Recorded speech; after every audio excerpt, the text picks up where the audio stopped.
yang saya cintai dan saya banggakan, untuk tatap muka pertama kita di kelas 6 ini, kita akan mengadakan kesepakatan kelas.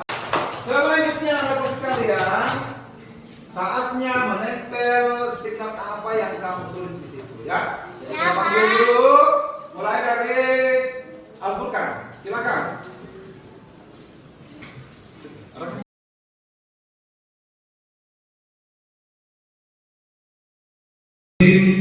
Assalamualaikum warahmatullahi wabarakatuh. Hamdan wa syukranillah, sholatan wa salama ala rasulillah, amma ba'd. Bapak Ibu guru yang saya hormati, pertama-tama mari kita senantiasa memanjatkan puji syukur kepada Allah Subhanahu wa taala, karena dengan izinnya lah sehingga pada hari ini kita bersama-sama hadir mengikuti kegiatan diseminasi materi modul 1.4, yakni penerapan budaya positif di sekolah kita yang tercinta ini, SD Impres Tamona. Saya sebagai calon guru penggerak angkatan 11 Sayruddin SPDI MPD. Selanjutnya mari kita bersalawat kepada Nabi Muhammad SAW, Nabi sebagai suri teladan bagi seluruh umat manusia. Bapak Ibu sekalian yang saya hormati, terlebih dahulu saya mengucapkan banyak terima kasih kepada Bapak Ibu sekalian karena dapat meluangkan waktunya untuk mengikuti kegiatan diseminasi pada kesempatan pagi hari ini. Insya Allah kita akan bersama-sama mengikuti kegiatan ini selama kurun waktu 1 jam lebih ke depan, insya Allah. Nah, Bapak Ibu guru yang saya hormati, terkait dengan budaya positif, saya ingin bertanya kepada Bapak Ibu guru sekalian, kalau terkait dengan budaya positif di sekolah, apa yang ada di pikiran Bapak Ibu sekalian? Mungkin ada yang bisa menyampaikan terkait dengan budaya positif itu. Ya, Ibu Silviana dan mengerti. Membuang sampah, mengarahkan kepada siswa membuang sampah pada tempatnya. Iya, bagus. Jadi membiasakan kepada siswa untuk membuang sampah pada tempatnya. Ada lagi yang lain Bapak Ibu? Kira-kira apa lagi terkait dengan budaya positif yang bisa kita ciptakan di sekolah kita? Ya, Ibu Kartini. Misalnya perlu disampaikan kepada anak-anak, misalnya kalau guru sedang duduk-duduk tidak boleh lewat, atau kalaupun lewat diupayakan tarik. Iya, pembiasaan budaya tabe. Kalau kita di daerah yang berada di suku Bugis Makassar ya, itu menjadi pembiasaan yang baik untuk peserta didik kita. Ya, dari penulis Kalau saya, guru dan siswa saling menyapa, atau guru lebih dahulu menyapa, siswa lebih dahulu menyapa, memberi salam kepada gurunya ketika bertemu di mana saja. Iya, bagus. Jadi saling menyapa antara guru dengan murid. Jadi di mana murid di sini diharapkan untuk menyapa terlebih dahulu kepada peserta didik. Dalam artian di sekolah ini kan ada budaya 5S. Itu mungkin yang dimaksudkan tadi. Iya, jadi iya budaya S. Ya, ada lagi yang lain? Ya, sudah cukup ya Bapak Ibu. Alhamdulillah dari pemikiran Bapak Ibu sekalian itu sudah tepat sebenarnya terkait dengan budaya positif di sekolah. Nah, Bapak Ibu sekalian mohon diperhatikan.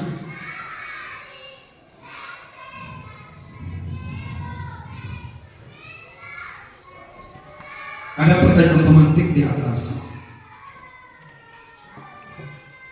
Jelas di atas Bapak Ibu? Iya, ada di atas keterangannya setuju atau tidak setuju. Yang pertama, menurut Bapak Ibu, hukuman dapat mendisiplinkan anak. Setuju atau tidak setuju?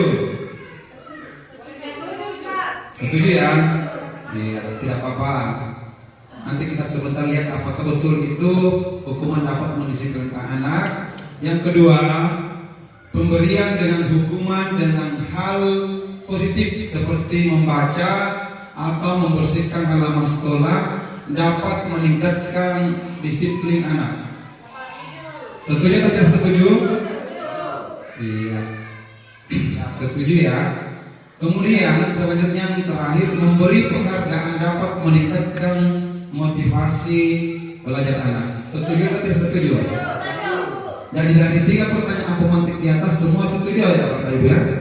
Ya, nanti kita lihat apakah sesuai dengan apa yang menjadi kesepakatan Bapak Ibu terkait dengan hukuman dengan penghargaan di atas tersebut.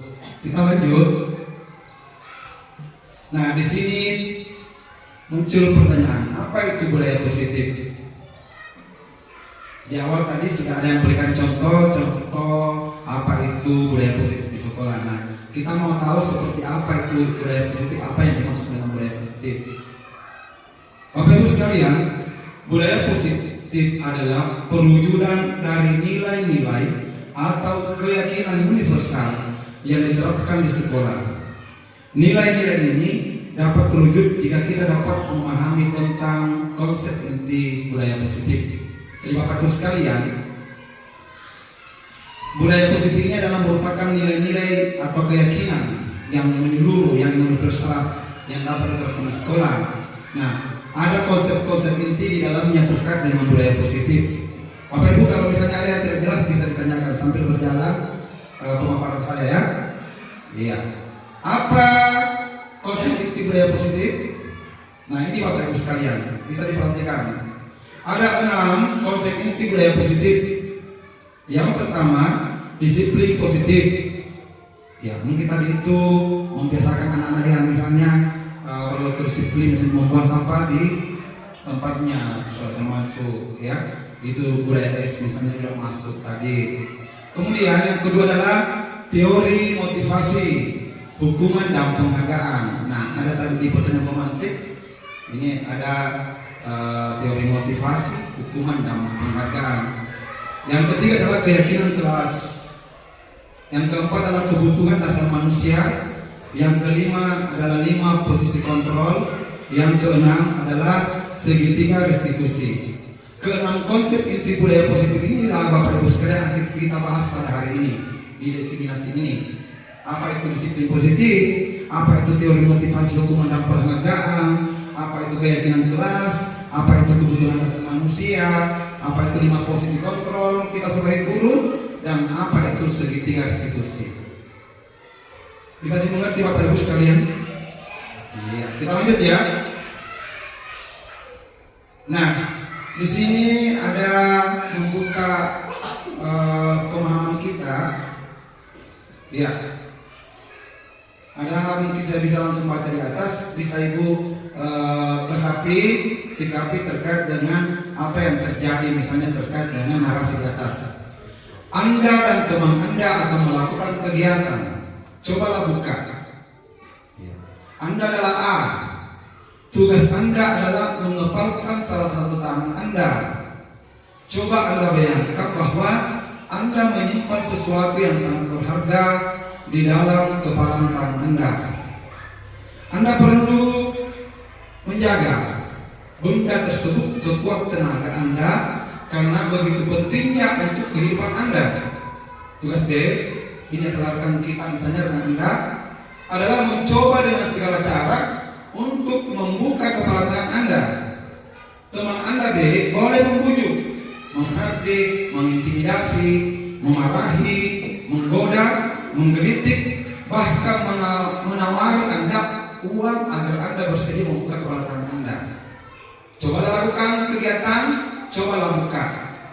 Dia atas dengan B secara bergantian. Masing-masing A dan B memiliki waktu 30 detik saja. Apa yang terjadi? Nah, ini adalah narasi yang mencoba menggiring opini kita, pemikiran kita terkait dengan konsep cobalah buka ketika ada misalnya persoalan seperti ini.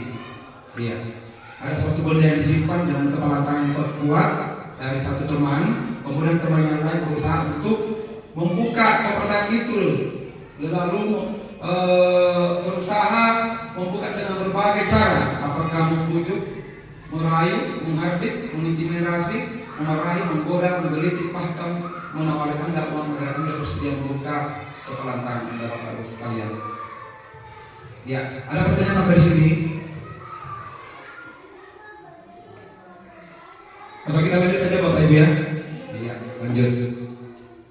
Nah, kemudian Bapak Ibu sekalian, di atas perubahan paradigma teori kontrol, ilusi kontrol, miskonsepsi.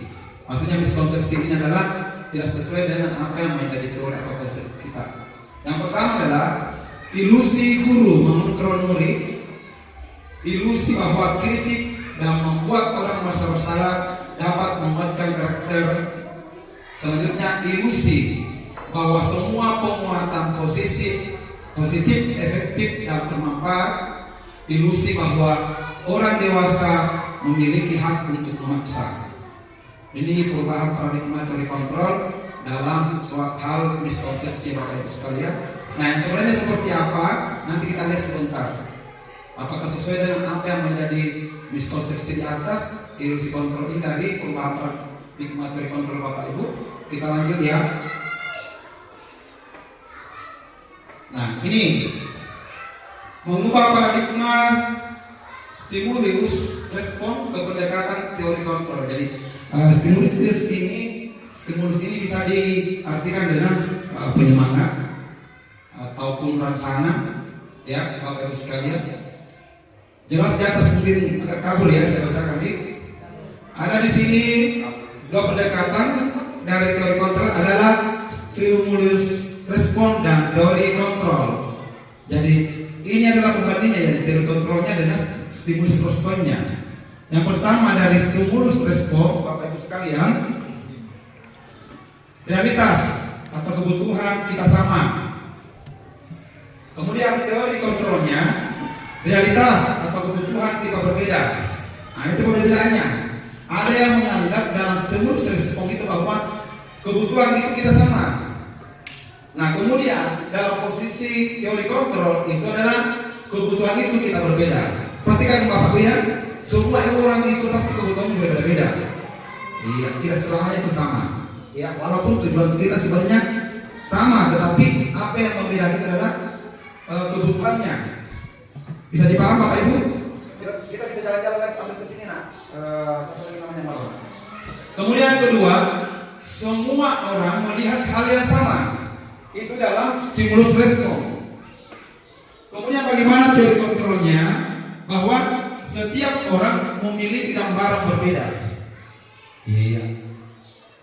Bisa dimengerti Bapak Ibu sekalian? Jadi tidak semua apa yang kita lihat itu sama ya. Iya. Si A mungkin melihatnya seperti ini, si B melihatnya memandangnya seperti itu, berbeda ya. Ya, gambarannya berbeda. Iya, kacamata ya. Silakan. Biar memang agak kabur di sini Pak. Gak kabur ini mah. Iya. Iya. Kemudian selanjutnya kita mencoba mengubah orang agar berpandangan sama dengan kita. Iya. Kita melakukan sesuatu pendekatan kepada orang lain agar pandangannya itu, pemikirannya itu sama dengan kita. Bagaimana dengan teori kontrolnya? Kita berusaha memahami pandangan orang lain tentang dunia. Ya, kita berusaha memahami ya, bagaimana orang ini bisa membaca situasi yang ada. Seperti itu mungkin maksudnya di sini. Ya, pandangan orang luar, orang lain tentang dunia. Yang selanjutnya terkait dengan stimulus respon, yaitu perilaku buruk terhadap sebagai suatu kesalahan. Kemudian teori kontrolnya adalah semua perilaku memiliki tujuan. Iya, sikap dan perilaku kita itu pasti ada sasarannya, ada tujuannya Bapak Ibu sekalian dalam teori kontrol tersebut. Lalu berikutnya Bapak Ibu sekalian yang saya hormati adalah orang lain bisa mengontrol saya. Itu adalah stimulus respon. Sementara dalam teori kontrol Bapak Ibu sekalian yang harus jadi pegangan buat kita adalah hanya Anda yang bisa mengontrol diri Anda. Ya, tidak mungkin orang lain yang dijadikan suatu patokan acuan untuk bisa mengontrol diri kita. Ya, mengendalikan diri kita pasti diri kita sendiri. Itu namanya motivasi intrinsik dalam diri kita, Bapak Ibu sekalian. Jadi ada motivasi ekstrinsik, ada intrinsik. Intrinsik itu dari dalam diri, kemudian ekstrinsik itu dari luar. Iya, motivasi dari luar. Lalu berikutnya Bapak Ibu sekalian, pemaksaan ada pada saat rujukan gagal. Kemudian pada teori kontrol, kolaborasi dan menciptakan pilihan-pilihan baru. Iya, kolaborasi dan konsensus menciptakan pilihan-pilihan baru. Lalu yang terakhir Bapak Ibu sekalian, model berpikir menang kalah. Kemudian kalau teori kontrolnya adalah model berpikir menang-menang. Jadi tidak ada di sini kata kalah di teori kontrolnya. Harus mengatakan di situ adalah menang-menang semuanya harus berusaha bisa semua. Kenapa orang lain bisa, kita tidak bisa? Kita yang masuk di sini Bapak Ibu sekalian. Iya, menang-menang. Iya. Di sini ada pertanyaan. Bu Sina, silas, Bu Rini, yang lain, kelas ya, kita lanjut. Iya. Boleh. Iya. Kemudian Bapak Ibu sekalian, kita masuk pertama di budaya positif, itu adalah disiplin positif tadi ya. Pertama itu adalah disiplin positif. Apa itu disiplin positif? Yaitu disiplin berasal dari kata disiplin, yang artinya belajar. Disiplin mengacu pada disiplin diri yang memiliki tanggung jawab terhadap apa yang dilakukannya berdasarkan nilai-nilai yang diyakini. Disiplin positif merupakan salah satu cara penerapan untuk menumbuhkan kesadaran serta memberdayakan peserta didik tanpa imbalan penghargaan atau royal, ancaman atau hukuman. Nah, hari kembali ke pertanyaan pengantin tadi. Ada tiga tadi ya, bahwa disiplin positif ini merupakan salah satu cara penerapan untuk menumbuhkan kesadaran serta memberdayakan peserta didik tanpa imbalan, penghargaan atau ancaman atau hukuman. Yang kita lakukan selama ini kan selalu mengiming-iming anak-anak kan? Iya, kalau kau seperti ini, anak kasih kau seperti itu, akan kasih hadiah. Iya. Ya, kalau kau tidak mengerjakan PR atau terlambat, otomatis pasti ada konsekuensinya kan? Ada hukuman. Iya. Nah, apakah ketika pertanyaan pemantik itu masuk di sini? Disiplin positif?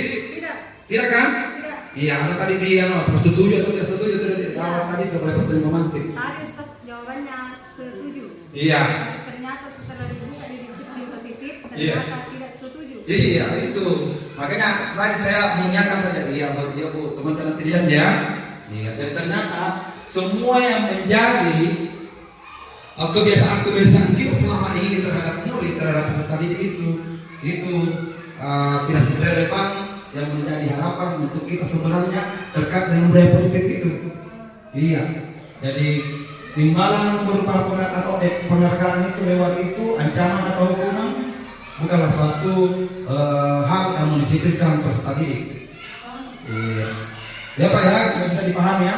Nah, sebagai pendidik juga kita adalah menciptakan peserta didik yang memiliki disiplin diri sehingga mereka berperilaku mengacu pada nilai kebajikan universal dan memiliki motivasi intrinsik dalam perubahan perilaku ke arah yang lebih baik. Nah, itu tadi yang sempat saya singgung lah. Motivasi itu dalam diri kita itu yang disebut dengan motivasi intrinsik. Jadi kalau anak selalu melakukan hal seperti ini, kelalaian atau pelanggaran yang akan mengubah dirinya sendiri, itu adalah dia juga dengan motivasi tercipta dalam dirinya. Iya, silakan Bu. Terkait dengan disiplin positif. Iya. Seorang pendidik itu tidak boleh memberikan imbalan atau hukuman kepada peserta didik. Iya. Nah, selama ini Ustaz, kalau saya lihat peserta didik itu tanpa menjadi apa itu ya? Tanpa menjadi kenakalannya, Iya. keinginannya terhadap guru. Iya. Nah, kalau kita menunggu sebagai pendidik menunggu untuk kesadarannya peserta didik terhadap teman-teman maupun pendidik, Betul. maka mungkin Ustaz prosesnya lama. dibandingkan dengan ketika ada kayak imbalan lah. Sebentar lah, ketika selesai jawabannya siapa yang duluan selesai, misalnya contohnya Ustaz. Contohnya siapa yang tidak nakal sebentar dalam berbaris, saya beri hadiah. Misalnya. Begitu Ustaz ya. Pasti anak-anak akan lebih bersemangat ketika kita memberikan imbalan. Tapi kalau kita menunggu diri sendiri untuk mengubah dirinya, saya kira Ustaz itu susah karena proses yang lama. Terima kasih banyak Ustaz. Dari saya, Assalamualaikum warahmatullahi wabarakatuh. Waalaikumsalam warahmatullahi wabarakatuh. Ya, terima kasih banyak atas pemikiran dan pandangan Ibu Senat terkait dengan apa yang menjadi problematika kita sebagai guru dengan menghadapi berbagai macam karakter siswa. Iya, betul apa yang dikatakan Bu Senat, bahwa siswa itu kan terkadang ada yang melakukan pelanggaran, ada yang melakukan kelalaian terhadap tugasnya, terhadap tanggung jawabnya. Nah, untuk menjawab dari apa yang ditanyakan oleh Bu Senat ini ada sebentar jawabannya. Itu di akhir, ada di segitiga restitusi. Ya, bagaimana menangani permasalahan yang terjadi terkait dengan apa yang disampaikan oleh Bu Senat itu terjawab nanti di akhir di segitiga restitusi. Iya, tidak bisa cuma dipungkiri bahwa ketika kita tidak melakukan hal seperti apa yang disampaikan Bu Senat itu tidak akan berubah pada peserta didik. Iya, ketika kita tidak akan memberikan bentuk penekanan, ya, jadi penekanan kepada peserta didik untuk merubah dirinya dari hal yang tidak baik menjadi hal yang baik, nah, tentu tidak akan melakukan perubahan dalam dirinya. Iya, pasti kita melakukan suatu bentuk hukuman atau konsekvensi atau diberikan penghargaan atau timbalan bagi peserta didik yang misalnya mengerjakan PR dengan tepat, berbuat hal-hal yang kita sukai sebagai guru, misalnya apalagi keterampilan-keterampilannya, misalnya keterampilan dalam gambar, misalnya dikasih hadiah, bisa tampil di depan, ini bilang atau akan saya kasih sebentar lagu-lagu atau tabloid segala macamnya. Nah, terkait dengan hal itu Bapak Ibu sekalian akan ada selanjutnya penjelasannya. Jadi memang kewajaran waktu itu sebenarnya selama ini kalau kita kan belum paham seperti apa dan bagaimana dampaknya ketika kita melakukan suatu penekanan dalam bentuk hukuman kepada peserta didik dan memberikan reward atau penghargaan kepada peserta didik. Iya, ternyata ada dampaknya. Apakah dampaknya itu negatif atau positif? Itu nanti kita lihat sebentar Bapak Ibu. Jadi sebentar akan terjawab dulu nanti ya terkait dengan permasalahan itu. Iya, ada lagi yang lain? Kemarin kalau misalnya ada yang bertanya bisa di depan lihat itu enggak nanti. Iya. Baik, kita lanjut Bu ya. Kita lanjut Bapak Ibu. Nah, nilai-nilai kebajikan yang universal yang terkait dengan disiplin positif tadi Bapak Ibu sekalian. Nilai-nilai kebajikan universal ini yang disepakati bersama adalah lepas dari suku bangsa, agama, bahasa maupun latar belakangnya. Iya. Kemudian yang pertama adalah nilai profil pelajar Pancasila. Ini kan semenjak ada kurikulum Merdeka silakan Bu. Iya, ada nilai-nilai profil pelajar Pancasila. Yang pertama itu adalah beriman bertakwa kepada Tuhan Yang Maha Esa. Yang keduanya berkebinekaan global. Yang ketiga kreatif, bernalar kritis, gotong royong, dan mandiri. Iya. Ini yang menjadi peluang kita Bapak Ibu sekalian untuk memberikan suatu rangsangan atau motivasi kepada peserta didik dalam menciptakan karakter yang baik berdasarkan dengan nilai-nilai profil pelajar Pancasila. Selanjutnya Bapak Ibu sekalian terkait dengan motivasi perilaku manusia. Jadi sebentar pertanyaan manusia akan terjawab sendiri melalui slide demi slide sebentar. Terdapat 3 motivasi perilaku manusia menurut Dian Dawson, yaitu yang pertama untuk menghindari ketidaknyamanan atau hukuman. Seseorang berperilaku untuk menghindari permasalahan yang mungkin muncul dan berpengaruh kepada mereka secara fisik, psikologis, ataupun tidak terpenuhinya kebutuhan mereka bila mereka tidak melakukan tindakan itu. Iya. Ini terkait masih berbicara dengan hukuman ya. Yang kedua, untuk mendapatkan imbalan, ini kursi Nabi ya, untuk mendapatkan imbalan atau penghargaan dari orang lain, seseorang berperilaku untuk mendapatkan pujian, hadiah atau imbalan dari orang lain yang menurut mereka penting dan mereka meletakkan dalam dunia kelas mereka. Iya, kan banyak sekali sebenarnya imbalan atau reward yang diberikan kepada siswa. Bukan saja dalam bentuk fisik atau materi, tetapi berupa benda juga misalnya seperti apa, atau berupa gini ya. Iya, jempol, tepukan gitu. Iya, betul, pujian. Iya, itu termasuk penghargaan kepada peserta didik. Selanjutnya, untuk menjadi orang yang mereka inginkan dan menghargai diri sendiri dengan nilai-nilai yang mereka percaya. Orang melakukan sesuatu karena nilai-nilai yang mereka yakini dan hargai. Motivasi ini akan membuat orang mempunyai disiplin positif karena motivasinya bersifat internal. Iya, jadi memang tadi itu walaupun kita berusaha memberikan suatu pendekatan kepada peserta didik terkait dengan permasalahan yang dihadapi, kalau misalnya siswa itu sendiri tidak mau merubahnya, maka itu akan terus berlanjut. Jadi kesadaran ini tercipta ke peserta didik ketika dia bisa menanamkan rasa kepercayaan diri pada dirinya. Bisa apa namanya itu istilahnya, bisa menyadari bahwa apa yang dilakukan itu tidak baik. Nah, ketika menyadari itu, maka muncul dari dalam dirinya untuk tidak melakukan hal yang serupa. Ya, iya. Jadi kita sudah memberikan pengarahan, memberikan suatu nasihat kepada peserta didik itu, misalnya ada yang membuat pelanggaran tidak mengerjakan PR. Nah, kalau misalnya anak itu mau berubah, tentu dia akan lambat laun menyadari bahwa apa yang dilakukannya ini selama ini itu tidak tepat. Nah, ketika misalnya dia sudah tahu itu, pasti dia akan mau berbuat lebih baik lagi mengerjakan PR. Itu contoh kecil ya. Iya. Jadi itu kalau motivasi dari diri itu sudah tercipta dalam anak, maka itu akan baik tentunya untuk seterusnya Bapak Ibu sekalian. Kemudian kita lanjut Bapak Ibu. Nah, terkait dengan kultivasi perilaku manusia, ada identitas gagal dan identitas berhasil atau sukses. Ada hukuman, ada disiplin. Ya, satu kasus tadi sudah disampaikan ke sini. Jadi masuk lagi di sini. Seperti apa itu hukumannya? Bagaimana itu disiplin? Disiplin ini ada terdiri dari dua, ada sanksi atau konsekuensi, kemudian ada restitusi. Nah, itu tadi saya sampaikan Bapak Ibu, jadi ada restitusi tadi akan terjawab sendiri. Yang pertama, sesuatu yang menyakitkan harus terjadi. Inilah bentuk hukuman. Nah, ini disebut identitas gagal. Iya.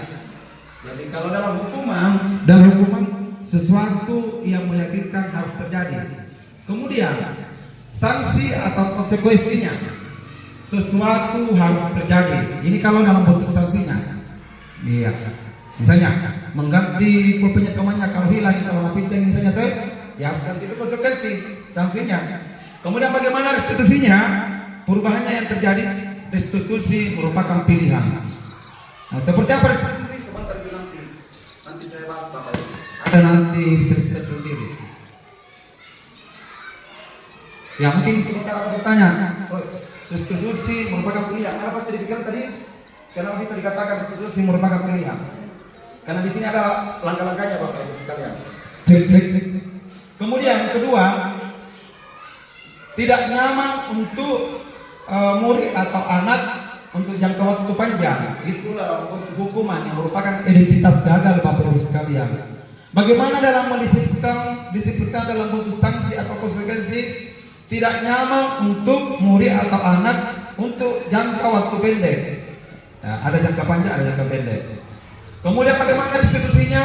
Yaitu menguatkan untuk murid atau anak dalam jangka waktu panjang. Nah, ada menguatkan, ini yang membedakan. Ada tidak nyaman, ada menguatkan. Kemudian korban mendapatkan keadilan di dalam hukuman terkait dengan identitas gagal. Lalu korban bisa diabaikan dalam bentuk konsekuensi atau sanksi. Bagaimana restitusinya Bapak Ibu? Korban mendapatkan ganti. Iya. Kita lanjut. Murid atau anak akan tersakiti. Kenapa? Kemudian dalam bentuk konsekuensinya adalah murid atau anak dibuat tidak nyaman. Restitusinya adalah murid atau anak mendapatkan penguatan. Lanjut lagi, perilaku pasif agresif meningkat di dalam hukuman. Kemudian bagaimana konsekuensinya Bapak Ibu sekalian? Penguatan hanya bertahan dalam jangka waktu pendek. Lalu restitusinya adalah masalah terpecahkan. Iya. Kemudian selanjutnya dalam identitas gagal di sebuah hukuman itu di sistem tidak akan berjalan bila murid tidak takut. Oh ini masuk tadi ya, tidak takut. Iya. Kemudian bagaimana konsekuensinya? Memerlukan monitoring dan supervisi terus menerus dari guru. Wah ini kan yang ditunjukkan supaya bagaimana supervisi anak itu, menyikapi terkait dengan sikap anak itu. Iya, terus menerus. Bagaimana restitusinya Bapak Ibu sekalian? Murid belajar bertanggung jawab untuk perilakunya. Iya, karena dia lalai dengan pelanggaran yang dilakukan, seperti contoh misalnya PR, maka atau bertanggung jawab dengan sifatnya itu karena dia tidak mau mengerjakan tulisannya atau membuat sampai tobat. Iya. Lalu kemudian bagaimana identitas gagal dalam hukum berikutnya yang terakhir ini berlaku hanya pada sebuah institusi, tidak berlanjut pada kehidupan nyata. Iya, di sekolah misalnya. Seterusnya tidak. Sanksinya membantu penerapan mengikuti peraturan dalam masyarakat. Restitusinya Bapak Ibu sekalian fokus pada pemecahan masalah dalam jangka waktu panjang. Iya. Nah, pembahasan terkait restitusi Bapak Ibu sekalian ini ada sebentar di slide-nya.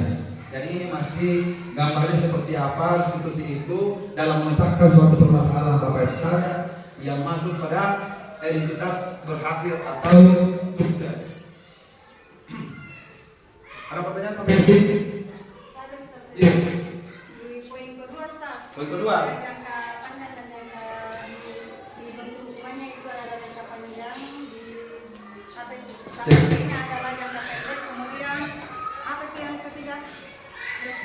Ini yang ketiga. Jangka panjang lagi di situ. Seperti apa? Yang ini. Stas contohnya di situ contoh bentuk hukumannya. Mana ada Poin itu? kedua. Iya, cek kasih masuk. Di poin kedua, Stas. Itu kan ada hukuman bisa itu, Stas. Bisa sebenarnya tapi mau sana memang. Jangka panjang. Ini jangka panjang, jangka pendek. Hukumannya di situ, Stas. Terkait tidak nyaman untuk murid atau anak untuk jangka panjang. Kemudian sanksinya atau konsekuensinya ini tidak nyaman untuk murid atau anak untuk jangka waktu pendek. Baik Bapak Ibu sekalian, saya berusaha untuk mencoba menjawab bahwa ketika misalnya anak-anak itu melakukan suatu kelalaian atau pelanggaran, ketika dihukum itu akan terus membekas pada dirinya. Dia akan ingat selamanya. Contoh, contoh dikasih misalnya cubitan atau tamparan atau pukulan seperti apa, itu akan terkesan selamanya pada dirinya. Contoh kasus ya Bapak Ibu sekalian, seperti yang telah kami lakukan di elaborasi pemahaman, kita diberi kesempatan untuk menceritakan pengalaman waktu sekolah. Kita misalnya di SDK atau di SMPK atau di SMAK. Nah, saya sebenarnya ada juga unik-unik pengalaman yang saya mau ceritakan, tetapi waktu itu sempit maksudnya ya, tidak ada waktu untuk kita lagi, cukup dua kalau nggak salah waktu itu. Nah, tapi tidak usah pengalamannya tentang itu saya ceritakan, cukup pengalaman saya.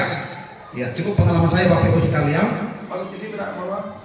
Saya waktu masih dulu di kelas 2 Madrasah Sanawiyah Bapak Ibu sekalian, yang paling berkesan sampai sekarang bentuk hukuman yang diberikan oleh ibu guru Quran hadis itu di saat saya dilempar pulpen.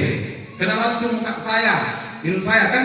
Ya, hidung saya. Apa yang kulakukan itu kan tidak mungkin itu guru menghukum kita kan? Pasti ada kelalaian atau kesalahan. Nah, waktu itu saya main-main ke belakang bersama teman.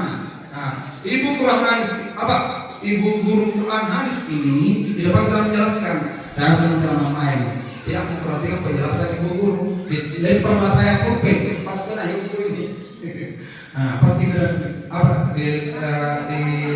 hidupku. Nah, itu kamu bukan sampai sekarang kan?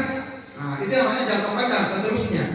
Nah, iya, ingat walaupun kita sudah berumur, hukuman yang diberikan oleh bapak dan ibu guru di sekolah kita, baik di SD, di SMP, di SMA itu pasti kita ingat.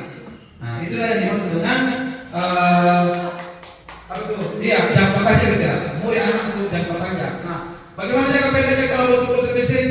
Ya, dia kan misalnya ada kan suatu kesepakatan di kelas kan ada peraturan di kelas misalnya kalau di sekolah, misalnya kamu sebentar kalau kau buang sampah di sembarang tempat, ya tak akan kurendaki, ditai paling 5.000, ya tak?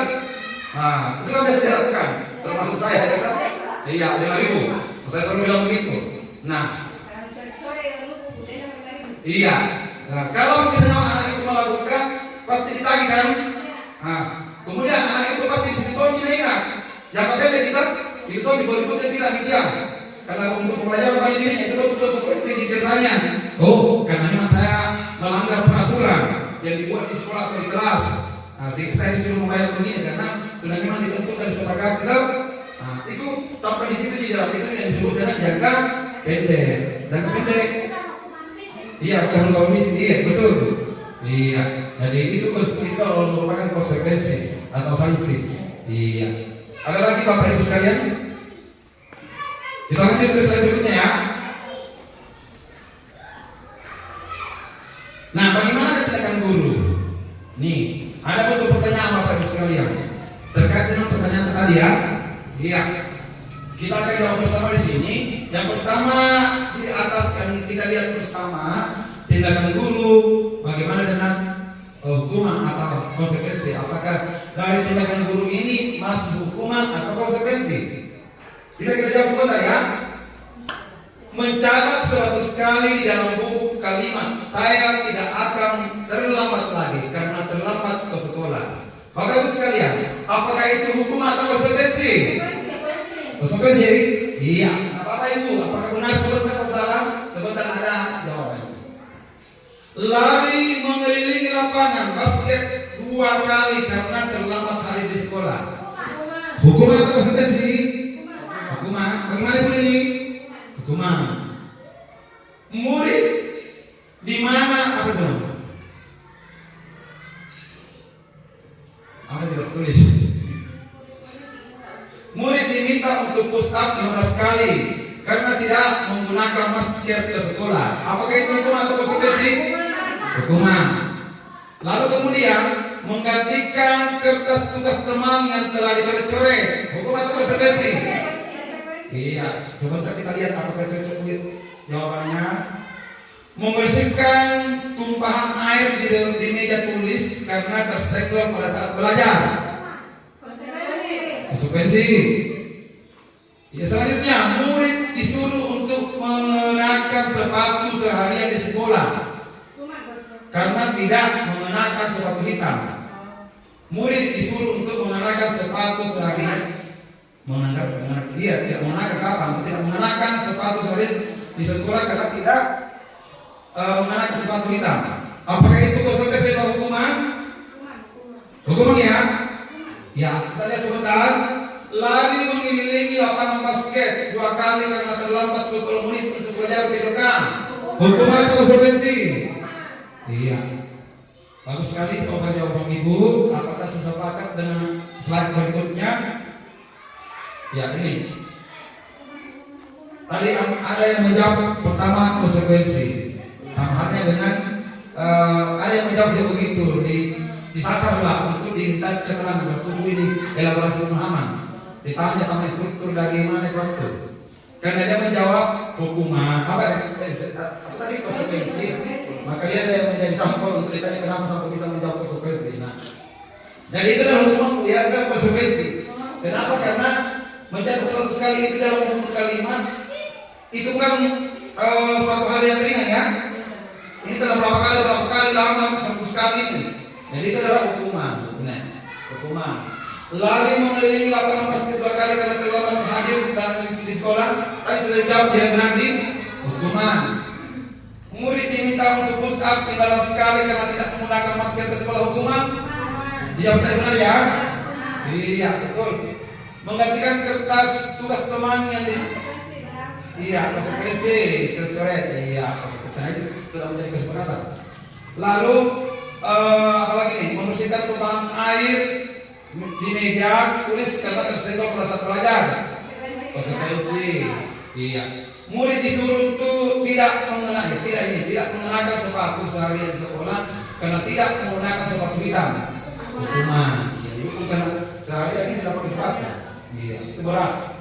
Lari mengelilingi lapangan basket 2 kali karena terlambat 10 menit untuk pelajaran PDK. Iya, konsekuensi ya. Iya, karena dia apalagi kan ini terkait dengan pelajaran PDK. Jadi itu adalah konsekuensinya.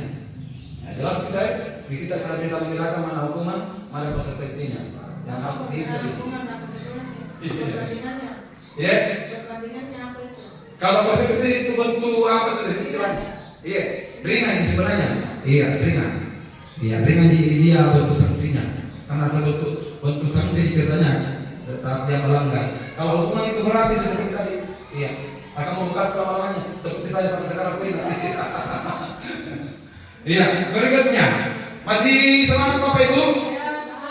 Mana semangatnya? Iya, mantap luar biasa. Kita lanjut lagi ya.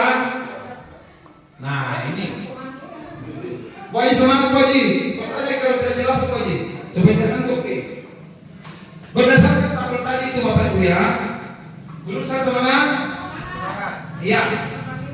Dapat kita lihat penjelasan tentang hukuman, konsekuensi dan restitusi. Hukuman tidak terencana, kan? Iya, tidak terencana, bersifat satu arah, bisa berupa hukuman fisik, psikis, atau kata-kata kotor. Iya, betul Bu, maksa. Terhadap siswa itu mau seperti apa? Dianggap kita hakka ini mau menghukum segala ini bersifat tidak tidak terencana ya. Tiba-tiba saja harus kita hukumkan, walaupun ini misalnya di rumah sebelum kita ke sekolah tidak akan melakukan itu, tapi besoknya kan ada yang melakukan pelanggaran, langsung kita hukum. Itu dihukumkan tidak terencana. Hukuman fisik, fisik, hukuman psikis, perasaannya kan disinggung begitu, itu akan membekas itu. Saya kan hukuman fisik tadi, fisik saya di apa yang merasakan, bagaimana perasaan sakit, sakit dan malu. Iya, sakit dan malu karena banyak teman yang lihat dari sekian banyak, karena saya mungkin pada besar sama aku, saya dilempar, berapa banyak gini main. Iya, atau kata-kata kotor, itu kan. Iya, besok pada siswa tadi dalam kelas, Bu, Pak, bikin cara kotor yang ini, gitu. Mami dihukum juga, pasti kalau melakukan begitu. Bagaimana kalau konsekuensi? Bersifat terencana, sudah disepakati. Bentuk-bentuk konsekuensinya dibuat oleh pihak sekolah atau guru. Nah itu perbedaannya. Iya, sudah kesepakatan. Oh kamu lakukan ini, pasti kalau begitu, ya kan? Nah, direncanakan ini kan, ini yang masuk. Bagaimana restitusinya? Nah ini selalu jadi pemecahan masalah. Proses menciptakan kondisi bagi murid untuk memperbaiki kesalahan dan secara kolaboratif untuk mencari solusi sendiri. Ya, ini kalau restitusinya. Kalau berbicara tentang restitusi, sudah pernah didengar kata-kata ini Bapak Ibu sekalian? Selama ini sebelum ada saya sampaikan terkait kepada yang positif, pernah ya? Tapi paling tidak pernah mendengar apa itu restitusi. Maksudnya kata-kata restitusi selalu mungkin ditahu apa sebenarnya itu dimaksud dengan restitusi. Iya. Sebentar penjelasan. Jelas Bu ya, kita lanjut. Perbedaan. Ini contoh kasus ya. Contoh kasus, ada kasus lagi. Seperti misalnya misalnya, ya ada seorang siswa tidak mengerjakan tugas, ya kan? Guru menghukum dengan lari lapangan Pak jadi misalnya guru marah, murid takut. Itu membuka situ untuk bisa terjadi panjang. Bisa apalagi konsekuensinya begini. Iya. Kemudian bagaimana konsekuensinya? Guru memberikan konsekuensi untuk mengerjakan pada jam istirahat. Iya. Pada saat istirahat kan biasa kerjakan kalau sebentar itu dalam tidak kerja tugas. Kemudian guru tegas, murid menghormati peraturan. Iya. Iya, karena kapan misalnya dia melanggar, nah, tentu harus kita di sini sebagai guru pasti tegas itu. Iya. Supaya kita tidak menghormati. Begitu kedua, apa itu sesuai. Kemudian institusinya. Nah, guru menanyakan keyakinan kelas dan membantu menyelesaikan masalahnya. Nah, guru terbuka, siswa menghormati dirinya dan orang lain. Terima kasih Bapak Guru ini. Iya, pemecahan masalah. Pemecahan masalah. Iya. Iya, jadi kita tidak langsung memberikan suatu bentuk hukuman saja atau konsekuensinya saja, tapi kita akan tanyakan seperti apa karena itu jadinya sebentar. Ini misalnya perbedaannya Bapak Ibu ya, apa itu hukumannya, bagaimana konsekuensinya, bagaimana institusinya terkait dengan siswa yang membuat suatu kesalahan atau pelanggaran. Ada pertanyaan sampai di sini? Masih semangat? Iya semangat. Lanjut. Mengapa tidak peraturan saja? Mengapa keyakinan kelas? Nah ini bedakan peraturan dengan keyakinan. Iya. Jadi di slide Bapak Ibu kita bisa tahu apa seperti apa itu keyakinan kelas dan peraturan itu.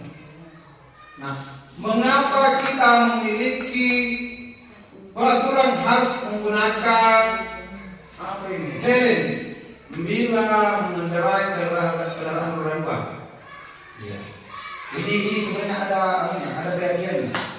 Iya, ada keyakinannya. Mengapa kita memiliki peraturan? Terjelas kan? Iya. Iya, peraturan menggunakan masker, mencuci tangan dan menjaga jarak 1-5 meter. Iya, kalau terkait dengan corona ini banyak. Mengapa kita memiliki peraturan? Harus datang tepat waktu pada saat mengikuti pelatihan. Nah, untuk mendukung motivasi intrinsik kembali ke nilai-nilai keyakinan yang lebih menggerakkan seseorang dibandingkan mengikuti serangkaian peraturan. Jadi kalau suatu peraturan itu masih ada bahwa kata-katanya masih bersifat negatif, iya, kata-katanya negatif. Nah, kalau keyakinan itu yang dibuat adalah bersifat positif, dampaknya positif. Bagaimana membuat peraturan di kelas dalam bentuk keyakinan kelas itu? Kata-kata yang dibuat itu dalam bentuk positif, ya. Seperti apa nanti sebut saya itu Bapak sekalian. Yang dilakukan selama ini karena kita belum tahu masih sifatnya negatif. Iya, tidak boleh makan, ya kan? Itu masih negatif itu, tidak boleh makan di kelas. Bagaimana kalau keyakinan kelas? Iya, iya. Hindari kata-kata tidak boleh. Jangan tidak boleh itu harus hindari kata-kata negatif itu. Iya. Sebaiknya tidak makan di kelas. Iya, menjaga kebersihan di kelas. Iya, kan? Iya, tidak boleh kata-kata tidak boleh, jangan, ya kan? Itu masih bersifat negatif. Menjaga kebersihan di kelas, itu menghargai orang lain. Itu kata-kata positif semua itu. Bisa dipaham? Iya. Ada pertanyaan? Pagi hari? Itu tidak boleh ada yang dilarang, jangan. Iya, iya. Itu juga saya baru tahu saat ini mengikuti GP ini atau penjelasan terkait dengan iya.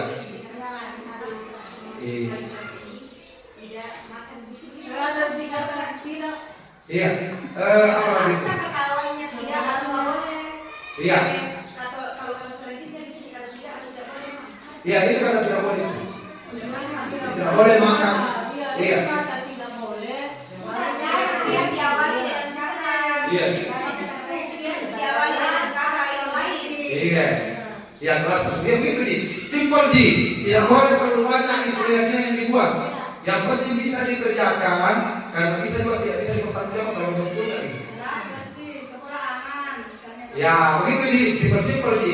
Kalau misalnya membuat kayak kelas atau kesempatan kelas namanya yang sama, jadi kita bagaimana supaya disederhanakan kata-katanya? Iya, disederhanakan. Iya. Seperti itu Bapak Ibu ya. Ini. Iya, itu hindari itu tidak boleh, jangan. Iya, jangan. Iya. Karena ada kata-kata keyakinannya. Kalau bagaimana? Misalnya kalau tidak menggunakan kirim, betul? Bagaimana kata-kata Menggunakan topi. kalau tidak selamat kan? Iya, topi. Misalnya topi Ustaz. Iya. Kata-katanya. Itu masuk disiplin, harus disiplin. Iya. Iya, harus disiplin. Itu dikatakan harus disiplin. Pakai topi. Iya. Pakai lipat. Iya, iya semua berpakaian seragam sekolah. Iya. Iya, seragam sekolah. Disiplin mengenakan pakaian atau seragam sekolah. Iya, begitu ya. Keyakinan merupakan nilai-nilai kebaikan atau prinsip-prinsip yang disepakati secara universal. Orang akan lebih semangat atau tergerak untuk melaksanakan keyakinan diri daripada hanya mengikuti aturan. Tetap itu dimaksud dengan keyakinan. Kemudian keyakinan kelas dibuat berdasarkan kesepakatan antara guru dan murid yang bersifat universal. Jadi kita sedang guru di sini disuruh membuat, tapi Kita harus sama-sama. iya sama-sama membuat bersama keyakinan antar. Iya. Iya. Karena siswa itu yang disuruh kan, siswa dibagikan misalnya bagi masyarakat cerita untuk membuat apa kesepakatan yang dibuat itu baru seperti saya misalnya dalam di kelas 6 dia minta belum seperti itu sana. Nah, di situ nanti disaring, oh ini masuk kata-kata positif, oh ini masih di kata-kata negatif, kan? Iya. Kemudian peraturan biasanya dibuat oleh guru bersifat sekolah. Itu kan peraturan. Kalau ada keyakinan dikerjakan secara bersama-sama.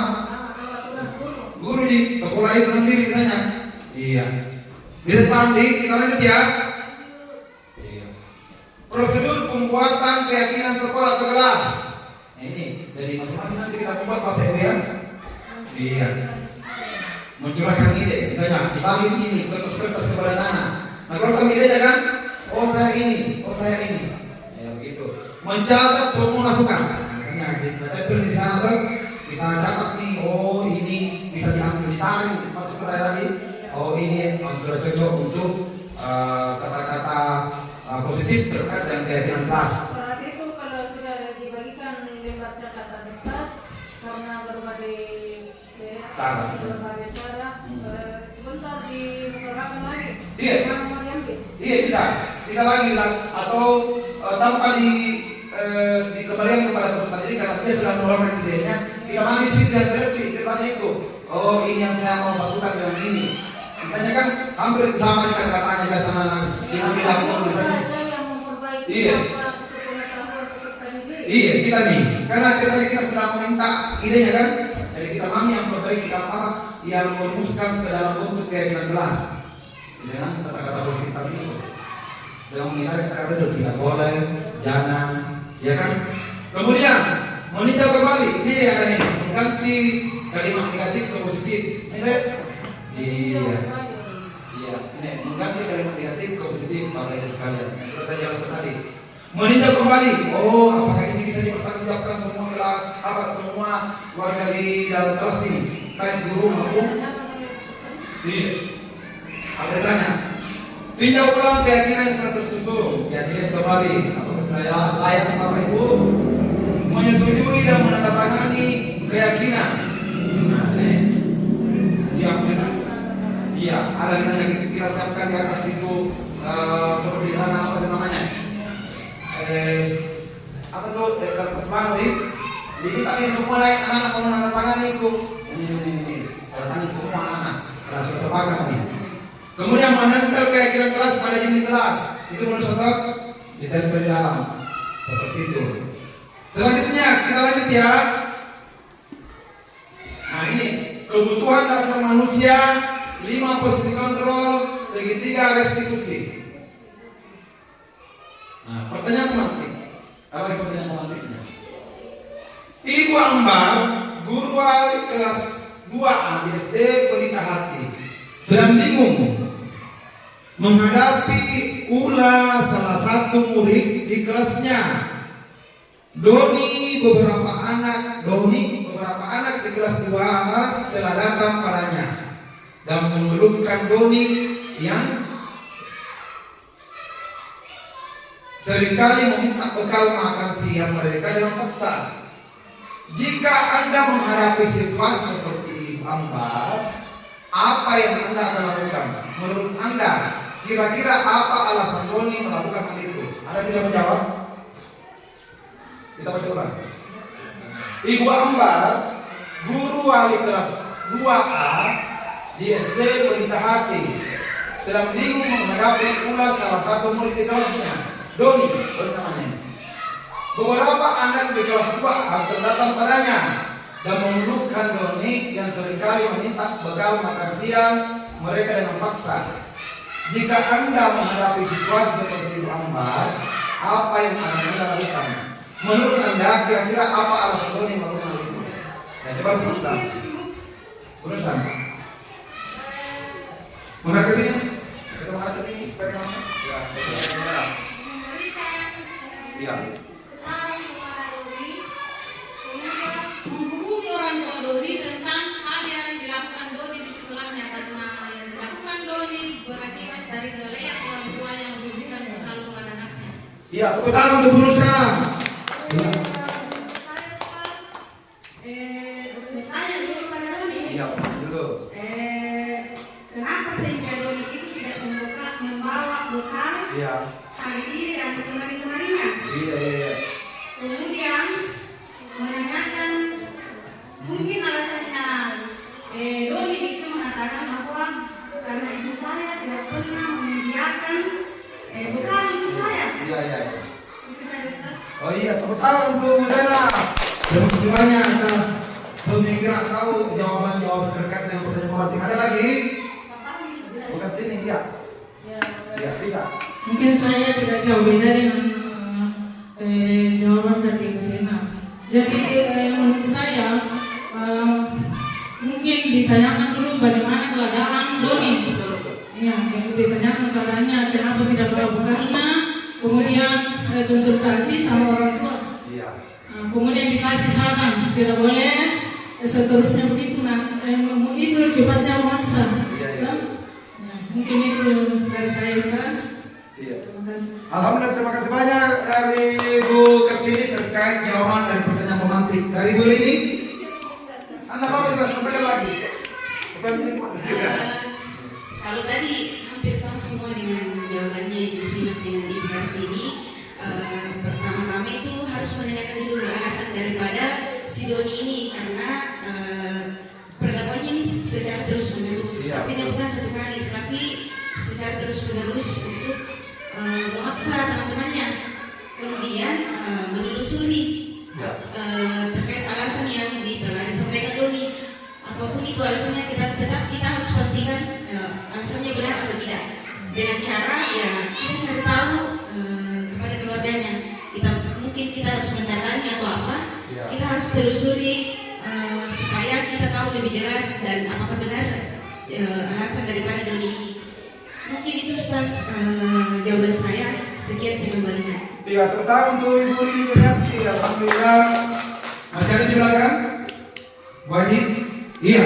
Dari pertanyaan pemantik sungguh luar biasa analisis Bapak Ibu sekalian terkait bagaimana menyikapi seorang siswa yang melakukan sesuatu hal yang menjadi keluhan bagi siswa-siswa lain misalnya untuk mengatasi permasalahan tersebut.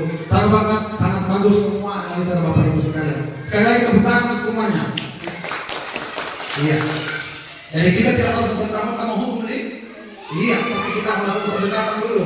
Oh, seperti apa ini? Bagaimana kehidupan Doni sebenarnya? Iya, apa masalahnya? Apa alasannya sehingga Doni melakukan hal itu? Lalu melakukan pendekatan kepada orang tua. Iya, bagus sekali. Kita lanjut Bapak Ibu sekalian. Lalu bagaimana peran kita sebagai guru terkait dengan permasalahan tadi? 5 kebutuhan dasar manusia. Sebenarnya tadi ini saya ulang kembali. Di sini sini sebenarnya saya lupa tadi lanjutkan selanjutnya. Di sinilah kita harus menjawab sebenarnya, jadi iya istilah ini. Tapi alhamdulillah tidak apa-apa karena sudah tercover daripada suatu kasus tadi itu. Jadi iya. Saya lupa ganti slide tadi. Ya. Kemudian kita masuk di 5 kebutuhan dasar manusia menurut Dr. William Glasser. Iya, ada 5 kebutuhan dasar manusia ini Bapak Ibu sekalian. Baik kita sebagai guru maupun peserta didik. Yang pertama adalah kata-kata sangat kreatif saja ya. Bertahan hidup, ini ya. Cinta dan kasih sayang, kesenangan, kebebasan, penguasaan. Apa penjelasan terkait dengan 5 ini? Itu ada berikutnya Bapak Ibu sekalian. Bagaimana bertahan hidup, bagaimana cinta dan kasih sayang, seperti apa itu kebebasan dan penguasaan serta kesenangan. Nah ini survival, kebutuhan bertahan hidup adalah kebutuhan yang bersifat fisiologis untuk bertahan hidup, misalnya kesehatan, rumah dan makanan. Kebutuhan biologis sebagai bagian dari proses reproduksi, termasuk kebutuhan untuk tetap bertahan hidup. Makanya disebut dengan kebutuhan bertahan hidup dari 5 kebutuhan dasar manusia Bapak Ibu sekalian. Iya. Sudah jelas di sini? Tidak ada pertanyaan? Perhatikannya? Jelas ya? Kita lanjut. Kemudian kasih sayang dan rasa diterima atau kebutuhan untuk diterima, yakni meliputi kebutuhan akan hubungan dan koneksi sosial, kebutuhan untuk memberi dan menerima kasih sayang, dan kebutuhan untuk merasa menjadi bagian dari suatu kelompok. Kebutuhan ini juga meliputi keinginan untuk tetap terhubung dengan orang lain, seperti teman, keluarga, pasangan hidup, teman kerja, binatang peliharaan, dan kelompok di mana kita tergabung. Itulah kebutuhan hidup manusia terkait dengan rasa kasih sayang diterima, kebutuhan untuk diterima. Jelas Bapak Ibu? Mana semangatnya? Ini semangatku. Iya, luar biasa.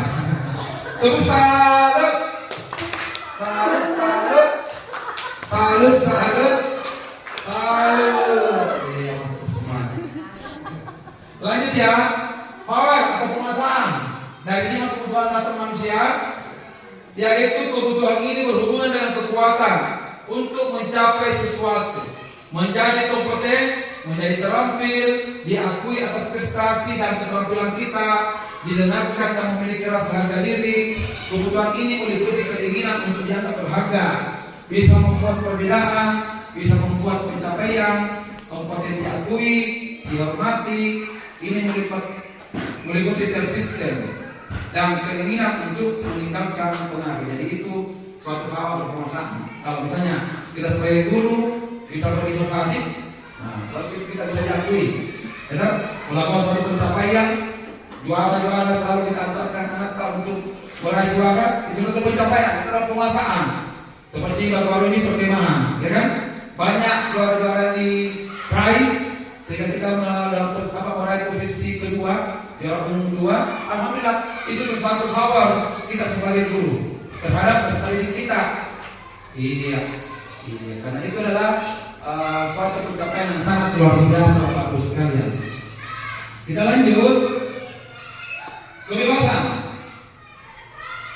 Kebutuhan untuk bebas adalah kebutuhan akan kemandirian, otonomi, memiliki pilihan dan mampu mengendalikan arah hidup seseorang. Anak-anak dengan kebutuhan kebebasan yang tinggi menginginkan pilihan. Mereka perlu banyak bergerak, suka mencoba-coba, tidak terlalu terpengaruh orang lain, dan senang mencoba hal baru dan menarik. Iya, ini terkait dengan kebebasan. Jadi anak-anak diberi kebebasan sepenuhnya untuk bisa berkreasi. Iya, kita sebagai guru tinggal memotivasi mereka itu. Jadi kita menjadi motivator terhadap kebebasan peserta didik untuk menyalurkan bakat atau potensi yang dimiliki oleh siswa tersebut. Kalau pertanyaan Bapak Ibu sekalian, pas. Kita lanjut ya. Kesenangan, fun. Apa bahasa Inggrisnya ini? Iya. Apa itu kesenangan? Itu merupakan kebutuhan untuk mencari kesenangan, bermain dan tertawa. Siswa dengan kebutuhan kesenangan yang tinggi biasanya akan menikmati apa yang dilakukan, konsentrasi melakukan hal yang disenangi, suka permainan, suka mengoleksi barang, dan suka melucu atau bergurau. Nah, pasti di 108 siswa ini memiliki hal seperti ini terkait dengan kesenangan. Ada mungkin yang suka tertawa saat kita mengajar kan, ada yang mungkin konsentrasinya itu saat kita memberikan proses pembelajaran di kelas, fokus kepada kita.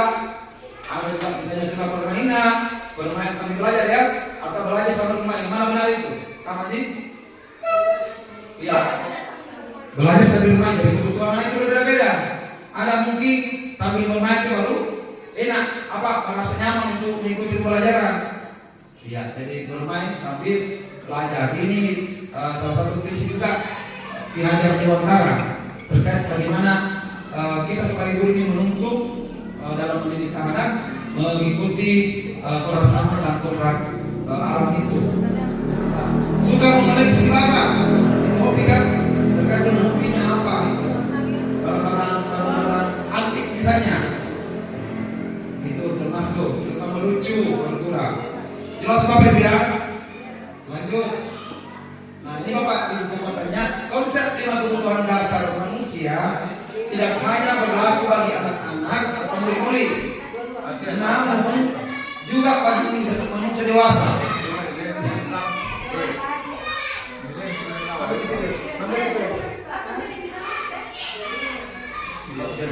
Jadi dewasa sekarang.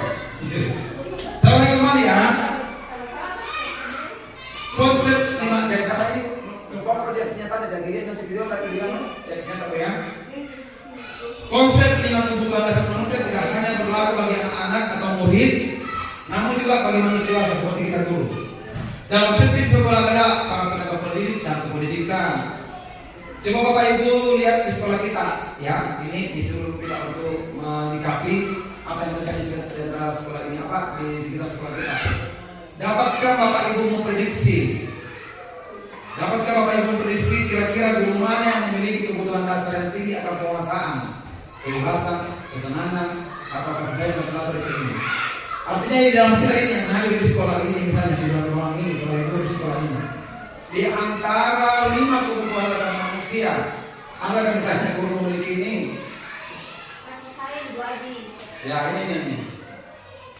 Kekuasaan, kebebasan, ya. Karena yang kasih sayang di wajah ini, kebebasan. Iya, terbiasa. Ya ini ya. Dan kita berusaha untuk memiliki kelima ini. Pasti ada guru mungkin memiliki kelima ini. Iya, tidak bisa dipungkiri. Iya. Kita lanjut ya. Nah, ini posisi kontrol. Menurut Dian Yosef, terdapat 5 posisi kontrol seseorang guru terhadap siswanya. Kita sudah berada di slide ini, Bu. 5 posisi kontrol. Satu mana kontrol? Ada penghukum, pembuat orang merasa bersalah, ada teman, monitor atau pemantau atau manajer. Saya mau tanya kepada Bapak Ibu sekalian, semua bisa menjawab. Di antara 5 ini yang mana Bapak Ibu miliki? Yang mana selama ini yang sudah ada pada diri Bapak Ibu? Kalau saya pribadi masih tetap ini. Penghukum. Iya, penghukum. Iya. Kalau kita menjadi teman biasa juga, pemantau juga. Iya. Ada yang mungkin memiliki, apakah sudah ada yang memiliki rasa membuat orang merasa bersalah kah, penghukum kah? Kalau boleh asli 1 dan 3, penghukum dan teman. Ya sebagai guru kelas 6 sudah harus seperti itu. Sebagai teman kepada saudara. Iya. Ibu Selvi penghukum dan teman. Iya. Ibu Nusa 1 dan 4. Ya pemantau. Penghukum dan pemantau. 1 dan 4 Ibu Sina. Pak Haji. Penghukum dan nama pemantau. Ibu ini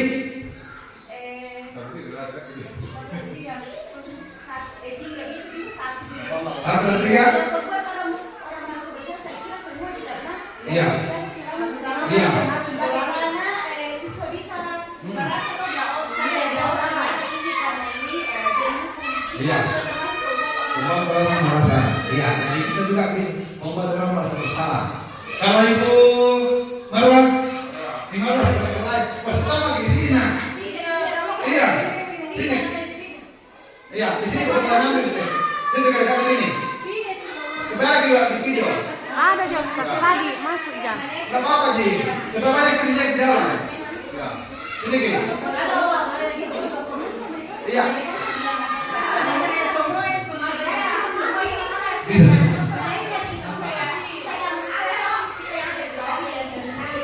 Betul. Iya. Tergantung dari apa yang kita lakukan selama ini di permasalahan ini ya. Iya.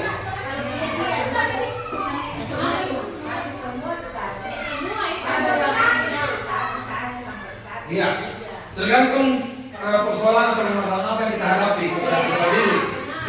Bisa jadi penghukum, bisa jadi pembuat masalah, bisa jadi teman, bisa sebagai pemantau komunitas, bisa sebagai manajer. Tetapi yang paling selalu kita lakukan selama ini, iya satu, iya, luar biasa, tepuk salut. Salut. Jadi kalau Ibu Marwan, balik lagi belum dijawab, belum dijawab. Satu sama tiga, menghukum dan teman kan?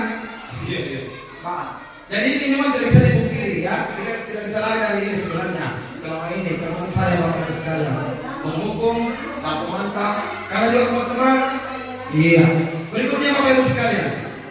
Wah ini kecil sekali ini. Iya, di sini ada motivasi guru, penghukum, pemantau dan seterusnya ya.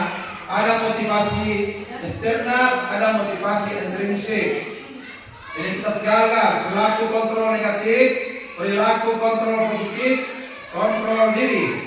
Nah, ada penghukum, membuat orang merasa bersalah. Ada sebagai teman, pemantau, manajer. Kalau identitas gagal itu Bapak Ibu sekalian, bisa dilihat di atas. Perilaku kontrol negatif itu penghukum dan pembuat orang merasa bersalah. Iya. Nah ini kalau identitas gagal, itu dia penghukum dan pembuat orang merasa bersalah. Iya. Ada yang keterangan sebenarnya tapi tidak jelas di Bapak Ibu. Iya. Kemudian kalau dia identitas berperilaku sukses, ya, di dalam motivasi intrinsik, berlaku kontrol positif, dia sebagai teman dan pemantau, ya, nah, teman dan pemantau. Nah, kalau dia kontrol diri, dia sebagai manajer. Nah, jadi ada klasifikasinya, ada masing-masing pengelompokannya, klasifikasinya Bapak Ibu sekalian. Mungkin kalau saya bacakan semuanya bisa, sebenarnya cuma iya. Sudah berapa? 1 jam lewat 10 menitan. Iya, lihat. Ya, saya baca saja di sini ya. Hampir 1,5. Iya. 1:13 Ustaz. Misalnya saya baca sedikit dulu. Kalau dia misalnya perilaku kontrol negatif dalam identitas gagal, ya, penghukum, dia menghadir. Menghadir, menunjuk-nunjuk, termasuk saya. Dia itu kan, itu ciri-cirinya. Iya, itu ciri-cirinya itu penghukum, menyakiti, menyindir. Kalau nama lain sebutkan ini.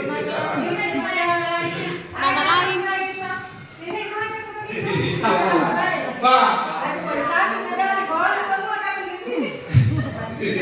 Nah hasilnya yang bawa statistik ketika ada kata begitu dikeluarkan, apakah itu kita menunjuk menghargai dadanya? Nah itu membentak, ya kapal sudah mendekam. menyalahkan orang lain. Iya, itu murid berkata, saya tidak peduli. Itu kalau dia dihukum dampak pada murid, mengulangi kesalahan berulang kali, ya berlaku. Ini dampaknya berlaku menjadi negatif agresif. Karena itu kalau salah seperti itu mengulang kembali, terkadang itu mendengar Iya. kalau sudah salah dengan pribadinya, Ya, betul Bu, itu masuk dari motivasi intriksi. Nah, kaitan dengan dunia berkualitas, murid meletakkan guru di luar dunia berkualitas. Jadi kita bisa yang tamat di Berkualitas. masuk ke Ketika kita selalu hukum, nah lupakan lagi kalau lewat-lewat di gunung, diperkemahkan, lewat-lewat di samping kita juga nanti sama-sama. Kalau tadi aku bilang, karena dia punya semua di sini, tidak melakukan hal yang kita selalu berbaik-baik. Tuh, makanya talking. Nah, beda yang apa? iya,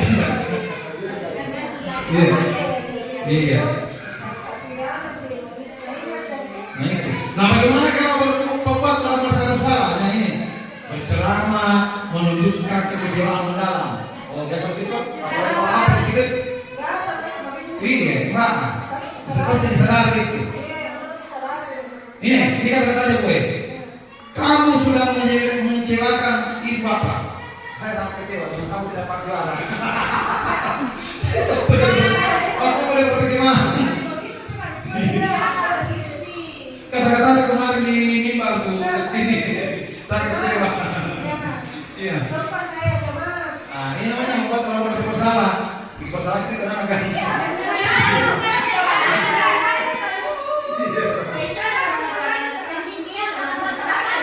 Iya. Nah, hasilnya menyembunyikan atau menyangkal berbohong. Nah itu. Kemudian maafkan saya. Ini murid berkata, maafkan saya. Nah, gimana di atas? Maafkan saya kalau dari penampilanku Pak. Iya. Artinya dia menyadari. Itu namanya membuat orang bersalah.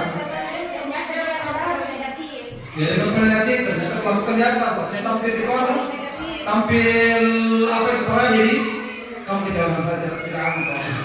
Iya Pak, minta maaf. Iya, kita ke kontrol positif.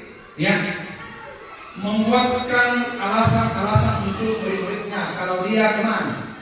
Nah, nanti teman itu lakukan untuk Bapak Ibu ini kata-katanya. Lakukan untuk Bapak Ibu ya, sudah Ibu ya, sudah nanti Bapak Ibu bantu bereskan. Nah, kalau selalu kita sebagai teman kepada siswa, dampak hasilnya itu berkelanjutan.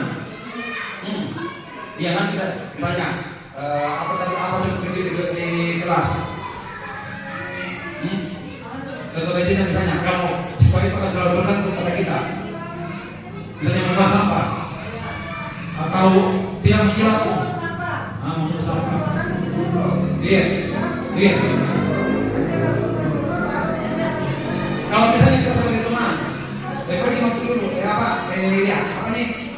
Lakukan untuk Bapak Ibu ya sudah nanti Bapak Ibu bantu bereskan. Kenapa yang saya itu? Nanti Bapak Ibu bereskan. Kalau misalnya menghapus Bapak tulis di, iya. Jangan coba hapus di Bapak tulis dalam pendek. Saya apa? Tergantungan itu saya ada dulu 100 itu. Nah, ketergantungan. Saya pikir Bapak Ibu teman saya ini menangkapnya seperti itu. Tergantung tidak mandiri dan tidak bisa memutuskan. Kalau misalnya dia ketergantungan, dia tidak bisa mandiri. Nah, kemudian bagaimana kalau misalnya dia mengantar? Nah, ini pasti tidak pernah kita mantau yang ada di sini. Iya. Menghitung dan mengukur. Ini selalu kita mengukur dari sejauh mana apa yang kita lakukan misalnya. Apa peraturannya? Apa konsekuensinya? Sanksinya? Apa yang telah kamu lakukan? Apa yang terjadi sekarang? Itu kata-katanya misalnya. Kalau misalnya apa yang kamu lakukan tadi itu, apa yang begitu ya? Nah, konsekuensinya seperti itu. Apa yang kamu lakukan? Itu? Iya. Nah, kemudian bagaimana hasilnya? Menyelesaikan bisa bila diawasi. Kalau tuh pakai di situ baru Iya, baru dia bisa menjaga sikapnya.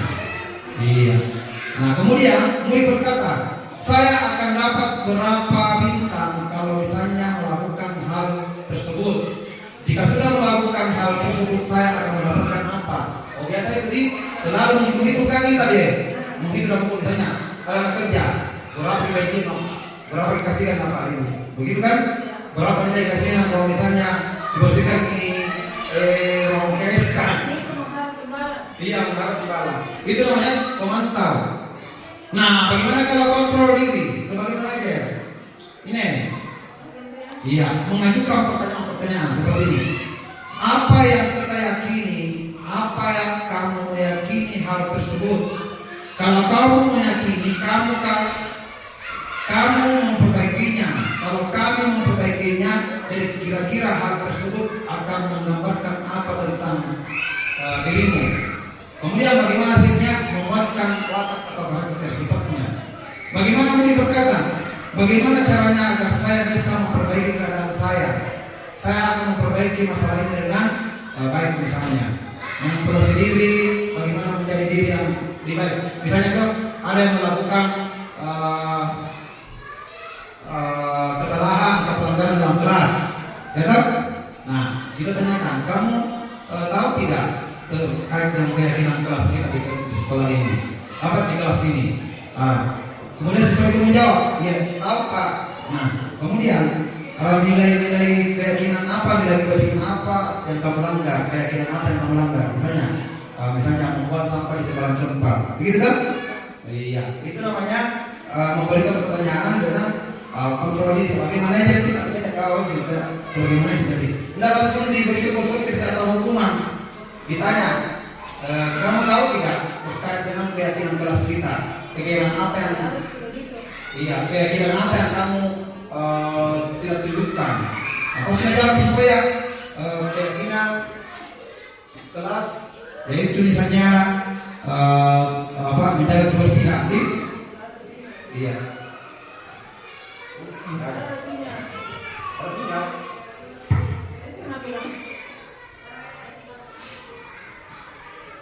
Masih ada satu itu kita restitusi. Ya. Ada lampu.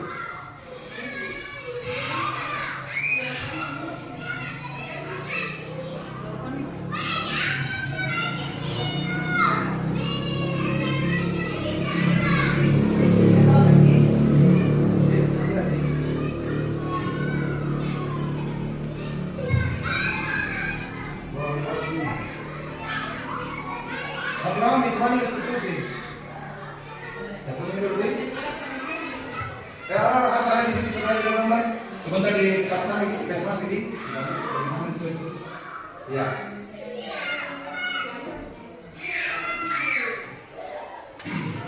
Setelah itu kita masuk di restitusi. Langkah-langkah restitusi yang harus kita tahu apa itu supaya bisa terjawab dengan baik tadi pertanyaan saya ke Senal. Dan saya sudah kasih gambaran terkait bagaimana misalnya posisi manajer kita.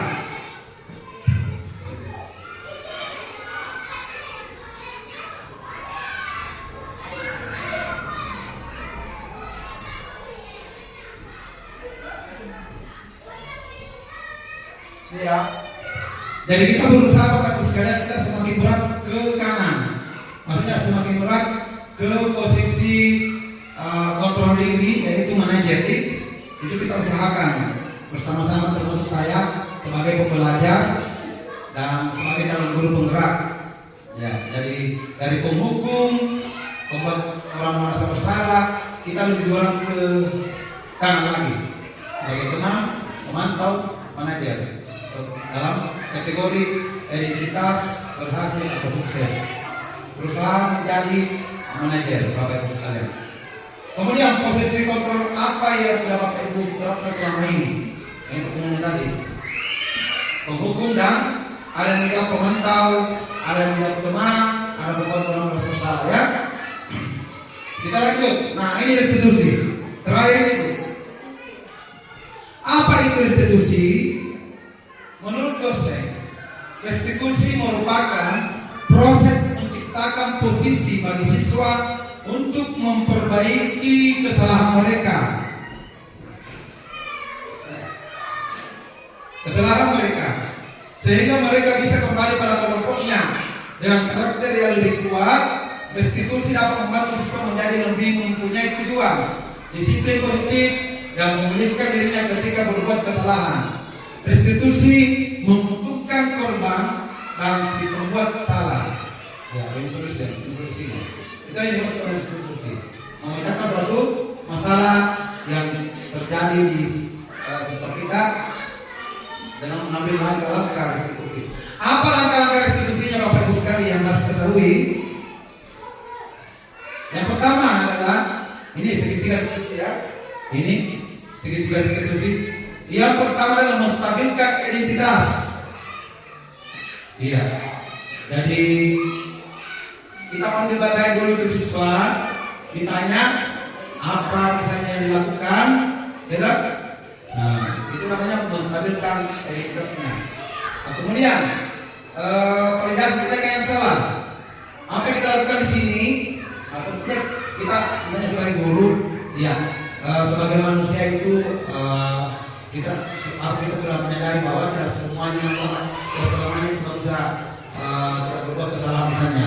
Pasti semua manusia itu pernah berbuat salah. Manusia itu tidak sempurna, betul? Nah, bagaimana menaikkan keyakinan? Terkait misalnya keyakinan kelas yang kita buat. Contoh tadi ya, kamu tahu tidak keyakinan kelas apa yang kamu telah tunjukkan? Siswa menjawab, tahu Pak. Misalnya apa itu? Misalnya menjaga kebersihan begitu ya, menjaga kebersihan atau disiplin, bersikap disiplin. Itu menanyakan keyakinan. Ada pertanyaan sampai di sini? Lanjut ya. Nah, ini contohnya. Bagaimana menstabilkan identitas? Berdasarkan prinsip membuat kesalahan adalah bagian dari proses pembelajaran. Contohnya, berbuat salah itu wajar. Betul? Tidak ada manusia yang sempurna. Ibu bapak juga pernah melakukan itu. Ibu bapak tidak mau mencari siapa yang salah, tapi ibu bapak ini mencari solusi dari permasalahan ini. Kamu berhak merasa begitu. Nah, ini namanya menstabilkan identitas. Ditanya baik-baik dulu tadi. Iya. Dan ya, kemudian validasi tindakan yang salah. Berdasarkan prinsip setiap pelaku berupaya memenuhi suatu kebutuhan tertentu. Kamu pasti punya alasan mengapa melakukan hal itu. Padahal kamu bisa melakukannya lebih buruk dari ini ya. Kamu patut bangga karena telah melindungi sesuatu yang penting buatmu. Kamu melakukannya karena mempertahankan sesuatu yang penting bagimu. Itu bisa kita lakukan kalimat-kalimat pertanyaan terkait dengan langkah-langkah validasi tindakan yang salah. Nah, bagaimana menanyakan keyakinan? Ini berdasarkan prinsip teori kontrol bahwa pada dasarnya kita termotivasi secara intrinsik. Apa keyakinan kelas kita? Nilai-nilai apa yang telah disepakati bersama? Seperti apa gambaran sebuah kelas yang ideal menurut kamu? Kamu ingin menjadi orang yang seperti apa?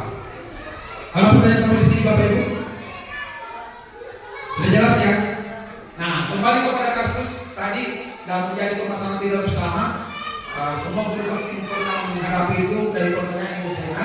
Nah, inilah untuk memecahkan masalah seperti yang dihadapi Ibu Sena dan kita semua, kita mengambil langkah-langkah segitiga restitusi, yaitu menstabilkan identitas. Apa tadi kedua?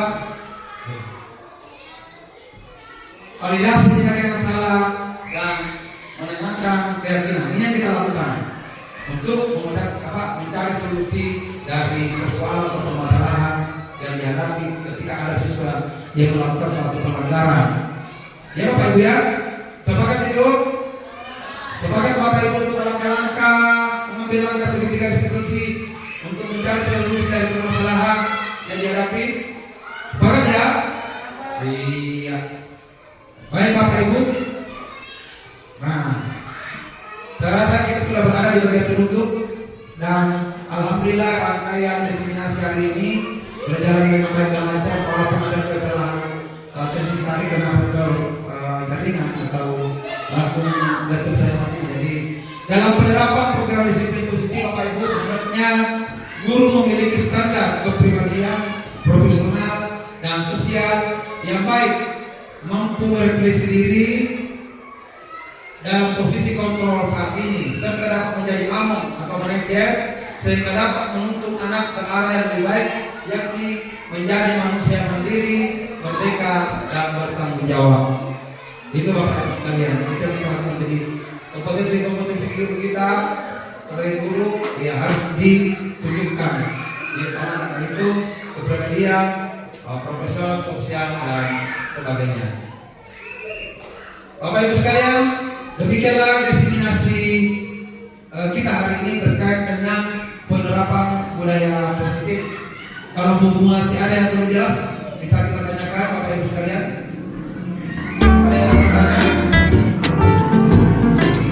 Jelas ya terkait dengan budaya positif itu. Iya. Terima kasih banyak Bapak Ibu sekalian atas waktu dan kesempatannya pada kesempatan hari ini dan telah membersamai kegiatan diseminasi budaya positif diusahakan bagaimana cara penerapannya di sekolah ini. Apa-apa itu budaya positif yang harus diterapkan sampai sekolah ini bisa terbangun dan tercipta dengan baik dan bisa mengambil langkah-langkah yang baik ketika menghadapi suatu permasalahan dengan menggunakan segitiga restitusi. Dari saya banyak terima kasih Bapak Ibu dan saya iri bila taufiq wal hidayah. Wassalamualaikum warahmatullahi wabarakatuh. Waalaikumsalam warahmatullahi wabarakatuh. Assalamualaikum warahmatullahi wabarakatuh. Saya Siti Nursam SPD, salah seorang rekan guru Bapak Ustaz Sahirudin SPD MPD di SD Impres Tamauna. Alhamdulillah, saya sangat bersyukur dengan adanya kegiatan diseminasi terkait penerapan budaya positif di sekolah. Dari pemaparan Bapak Ustaz Sahirudin, saya dapat memahami pentingnya penerapan budaya positif di sekolah. Contohnya, ketika ada siswa yang bermasalah atau membuat pelanggaran, maka untuk mengatasinya menggunakan langkah-langkah segitiga restitusi. Terima kasih banyak Bapak Ustaz Sahirudin yang telah membagikan ilmunya kepada kami.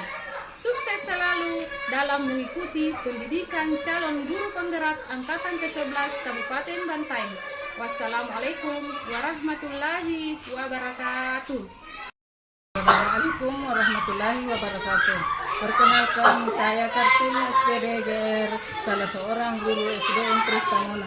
Alhamdulillah, dari pemaparan Bapak Ustaz Sahirudin SPD MPD terkait dengan budaya positif, saya bisa memahami konsep-konsep budaya di sekolah seperti disiplin positif, teori motivasi, hukuman dan penghargaan, keyakinan kelas, kebutuhan dasar manusia, 5 posisi kontrol, dan segitiga restitusi. Terima kasih banyak Bapak Ustaz Sahirudin yang telah berbagi ilmu kepada kami mengenai pentingnya penerapan budaya positif di sekolah. Sukses selalu dalam mengikuti pendidikan calon guru penggerak angkatan 11 Kabupaten Bantaeng. Wassalamualaikum warahmatullahi wabarakatuh.